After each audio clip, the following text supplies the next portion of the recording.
to the channel Adelaide Toy Collector. My name is Chris. Thank you for tuning in. If you like watching videos of reviews and unboxings and stuff like that, all those nerdy kind of related things, you've come to the right channel. I try to bring you a brand new video each and every single week. This week's going to be a bit different. Firstly, let me just say it's awesome to see and welcome quite a few new subscribers to my channel. Don't forget, I am running that 750 subscriber giveaway right now. So all you have to do, subscribe to the channel, you'll be entered into the draw, and that draw is to win 5 awesome Funko Pop finals and a couple of other little things. And as I've said in previous videos, that contest is currently only open to Australian residents only. Due to the COVID-19, it's very difficult to ship overseas, but once I reach 750, great, we'll get a winner. And then in the future, we'll do an international contest as well, where I'll be able to open up to even more subscribers and do another awesome giveaway. Now, what's today's video? Today's going to be different. I'm actually going to use this time to talk about something very different in the Funko collecting community. I normally use this channel for my unboxings and reviews and things like that. But I'm going to talk about mystery boxes. The reason being, as an Australian, mystery boxes here aren't quite the same. And I just wanted to put, I guess, some clarification out there from my point of view. And look, this is my point of view. These are all my comments. It's not fact. It's just how I've perceived the industry. So if you are a Funko Pop collector, obviously one of the big things that, you know, we as collectors love to do is we're like hunting for grails. And those grails are pops that are probably vaulted, exclusives to SDCC, limited numbers, worth quite a lot of money. I'm talking pops like, you know, your Freddy Funkos, Headless Ned Stark, that sort of stuff. In my own collection, have had some amazing Funko Pops that, you know, I paid $20 for retail, like the Bloody Sharknado, the Breaking Bad set from SDCC. I had a Boba Fett's droids. I paid a bit more than the retail for that, but I got it for a good price. What I'm saying is that, you know, as collectors, you know, a pop that we buy right now, as an example, you know, you'll find an exclusive, and that exclusive over time, because Funko will stop making them. Obviously, the value of that goes up because it's not as readily available at retail. And so, you know, us collectors want to fill our shelves with, you know, stuff we love. If you're a Star Wars fan, you know, there are some amazing vaulted and old Star Wars pops. So people will spend money to basically get their collections up. And so one of the big things is, especially in America, mystery boxes. Now, there are some amazing companies out there. Personally, I've only ever bought from one, because most of these American companies don't ship to Australia, these mystery boxes. But, you know, they do have some amazing things. You know, they'll have a limited run of, say, 100 boxes, and a top grail will be an awesome SDCC limited piece that's worth, you know, like $1,000. They'll have some really awesome hits, you know, your $250, $300 pops. The thing is, though, these are from companies that are well established. You know, they sell out of their boxes very quickly. And so for them, they can afford to put in these huge high-end pops into these mystery boxes, knowing that, you know, those boxes are going to sell because they've got themselves a clientele. You know, America's made up of millions and millions and millions of people. You know, Australia has a population of 24 million. And when we talk about the collecting community in Australia versus that overseas, you know, our numbers here are very, very, very small. Now, the thing is, in Australia, there are companies out there. I'm not going to name them for the reason of I don't want to cause offence to any of these companies. But there are companies out there that are doing mystery boxes in Australia. And look, it's fantastic. It's a great idea. The problem is that as a collector, the collectors will assume that if every box that's getting put out there is filled with your, you know, your reduced pops, your $5 pops that, you know, you've been holding on to that aren't selling, people are going to be quick to stop buying those mystery boxes. The other issue is, if you have a massive high-end grail pop that everyone's chasing, the issue that you have is, in Australia, these mystery boxes don't sell very fast. And so what happens is, imagine selling, let's say you've got 100 boxes of mystery pops sitting in your warehouse, and 2 people buy a mystery box, and the first box that's sold, that gets sent out off into the wild, that customer happens just so luckily to buy that one box that contains that very top grail. What happens to the other 99 boxes? They sit there. What are the collectors going to do? The collectors aren't going to buy them, you know, because they're going to go, well, that's already been found, so I'm not going to spend my money and buy that. That's the issue that we have in Australia. In America, they don't have that issue because their boxes sell out.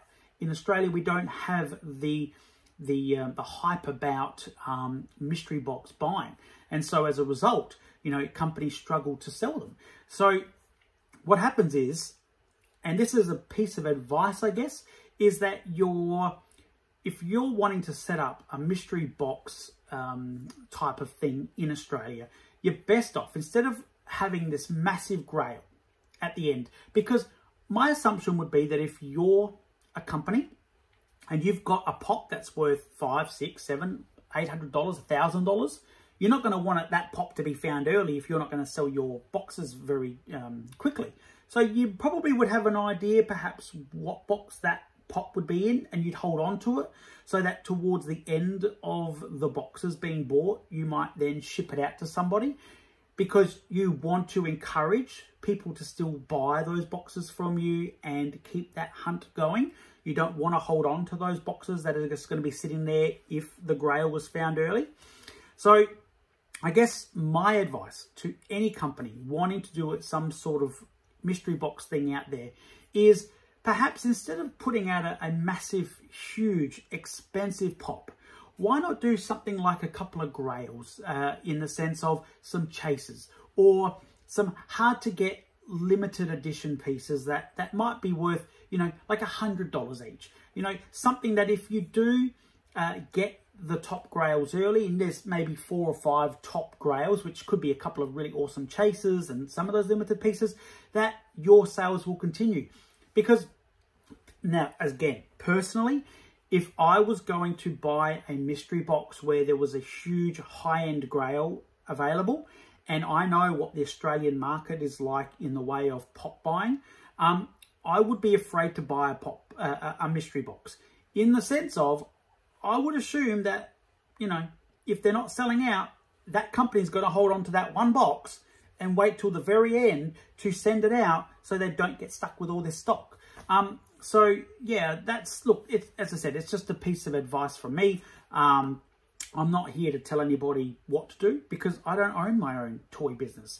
But from a collecting point of view, I get a lot of comments, and I get asked a lot about, you know, different companies. You know, I'm not affiliated with anybody in that sense. I don't promote any one company. I become friendly with organizations around Australia that sell pops, and that's more so because I believe in supporting your local toy community, your local toy store. Being friends with them doesn't mean I want discounts or free things. It means I just enjoy that one-on-one personal touch to my transaction with them.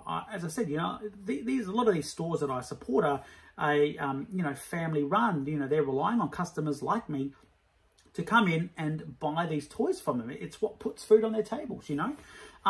So at the end of the day, all I'm saying is support your local business. And if you're doing a mystery box out there, guys, you know, remember, don't try and shoot for the high end until Australia gets that, you know, that kind of community where we can all purchase these mystery boxes and they sell quickly, and it sort of gives an even playing field.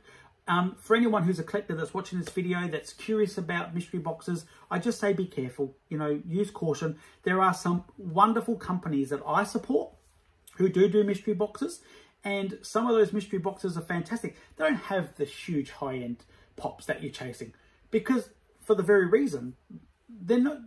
Why are you going to spend all this money on stuff if you assume that it's just going to sit there in a warehouse somewhere being held onto because that company wants to make money, or they're offloading all their junk pops, you know? No matter how many times you try and promote your business, no matter how you flip it, no matter how many times you try and create this new persona of putting things like, you know, I'll give you a free pop protector to, you know, to protect the pop when I ship it to you. You know, at the end of the day, we're collectors. At the moment, COVID-19 has affected industries across our entire world. People are more careful than ever with the money they're spending. And so all I'm saying is, if you're a collector, be careful with what you're buying, where you're buying it from, and have a look at the possibility in your mind. Do the maths and work out, am I really going to end up with that grail? Second of all, make sure that if you are a company that wants to do mystery boxes, keep it simple, be fair, you know, offer some chasers, offer something that seems a lot more easier to obtain, that people aren't going to assume shady business practices. And, you know, you'll find that us customers, us collectors are going to want to support you. Anyway, look, it's just a video today. I just wanted to put out there about mystery boxes. I've had some conversations recently with quite a few people about them. And I just thought I'd sort of, I guess, video log my thoughts on mystery boxes. And hopefully what I've presented today helps everybody out in this community, because at the end of the day, it's what we are. We are a community. You know, we're a bunch of nerds, bunch of collectors who love toys, who love action figures, who love this sort of stuff. I refer to it as plastic crack. It's an addiction, but at the same time, you don't want to be taken advantage of. So look, guys, gals, thank you so much for tuning in. Don't forget to subscribe, hit the notification bell so you don't miss out on anything. And join me next time. I've got some awesome deliveries on the way, which I'm hoping to unbox and share with you soon. And wherever you are in the world, please keep safe and enjoy the rest of your day. Thanks for tuning in. Bye for now.